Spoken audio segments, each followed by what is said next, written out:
жылы Шығыс Қазақстан облысында Қатон-Қарағай ауданында Шыңғыстай ауылында дүниеге келген. Шыңғыстай Қатон-Қарағай ауылынан шығысқа қарай 20 километр.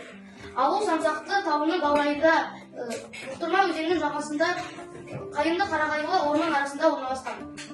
Оралхан Сұрапыл соғыстың отты майданында дүниеге келген.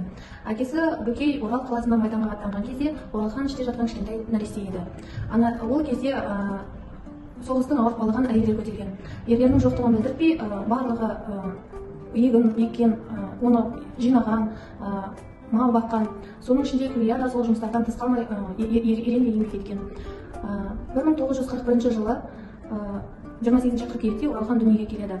Дүниеге ер бала келді деп көрші қолаң, туған туыстар баршасы мәз болып қуанады.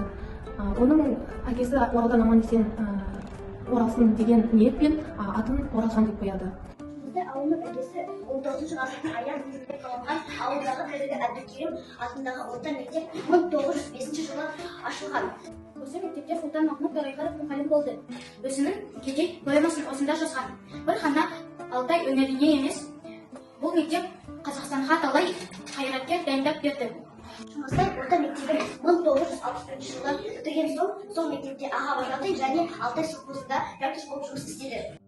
Туған туыстарының ішінде Оралханның Ғалия деген туған қарындасы Оралхан аға туралы көптеген естеліктер жазған екен.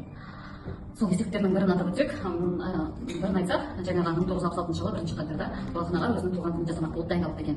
Яғни сол уақытта жаңағы бұрынғы заманғы Зейнеп деген фотоаппаратпен өзін фотоға түсіріп шақыру билетін дайындапты.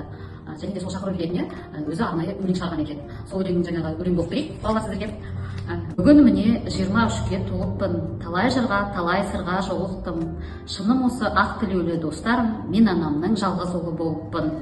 Дастарханым тарлау болса құрбылар, пейілімнің кең екенін ұғыңдар, ақ жүректің ақ батасы секілді, махаббатым сендерменен туындар.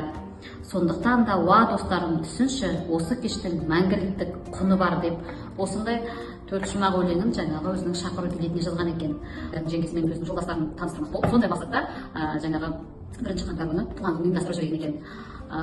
Осыдан кейін 1967 жылы Оралхан ағамыз отау құрып, жеңгесіне Айман апайға үйленген екен. Сол жылдары үлкен Нарын ауылынан 4 бөлмелі үй алыпты. Артынан жаңағы бұл кісінің қызметі ауысып, Алматыға көшкен екен. Өзінің ауылда жасаған жаңағы көп кітаптарын анасына алға деп тастап кеткен екен. Белгілі қаламгер 1969 жылы Әл-Фараби атындағы Қазақ мемлекеттік ұлттық университетін бітірген. 1965-1967 жылы Шығыс Қазақстан облыстық Байшарам ауданының еңбек туы газетінде корректор аудармашысы редакторының орынбасары болып қызмет атқарған. Оралхан 1968-1970 жылы аралығында Шығыс Қазақстан облыстық коммунизм туы қазіргі Дидар газетінде әдеби қызметкер болған. Кейін 1-ші жас қазіргі жас алаш газетінде қызмет атқарған. 1983 жылы бөлім меңгерушісі қызметін атқарды. 1983-1993 жылы Қазақ әдебиеті газеті бас редакторының орынбасары. Кейін өмірінің аяғына дейін бас редакторының қызметін атқарды. 1991-1993 жылдар аралығында Оралхан Бөкей Қазақ әдебиеті газетінде бас редактор болып жұмыс жасайды. Осы жылдары еліміздің тәуелсіздік алған тұсы болатын. Елімізге де, ол кісіге де оңай тиген жоқ еді. Өйткені Орекенің тұсында қазақ редакциясы жабылып қалыпты деген атаққа қалдырмас үшін ол кісі барлық өзінің күш жігерін жұмсаған еді. Елде ақша жоқ, нарықтың жойылған заманында, сол тұстағы ел жұрттың барлығы ала дорбасын арқалап базарға аттанған шағында тираж жинау өте қиынға соқты. Ол кісі Аққұс атты акционерлік өзінің ұйымын ұйымдастырып, ауыл-аймақтардан, ауылдардан, аудандардан, барлық жерден жаңағы редакцияға арналған мақалаларды жинауды ұсынады. Жақсы мақала жариялағанға сыйлықтарды үлестіріп жүрген болатын. Қолынан 1970 жылы Қаншығер, 1971 жылы Үргер, 1973 жылы Қайдасын Қасқақұлының, 1976 жылы қазақша, 1987 жылы орыс тілінде Мұстау, 1978 жылы орыс тілінде, 1981 жылы ән салады шағылдар шығармаларын жазды.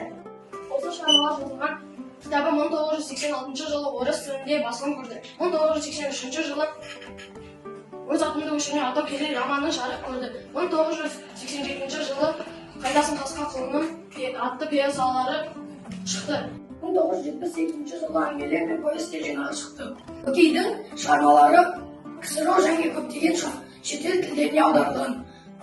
Көкейдің кісі киек сайтан көпір шығармалары бойынша фильмдер қойылған. Кербұлғы желісі бойынша балет спектакль қойылды. Балет спектакльді Аюханов қойды. Құрмет белгісі орденмен марапатталды. Оралхан Бөкей 17 мамырда 1993 жылы Нұрсұлтанның Дели қаласында дүниеден өтті. Ол дүниеден өтсе де самал көк күмбезінде Нұрсұлтан ұшқан мұзбалап, саңқылдап қалықтап жыр ете әлі. Оралхан Бөкей бізбен бірге мәңгі бірге 10 дос болды.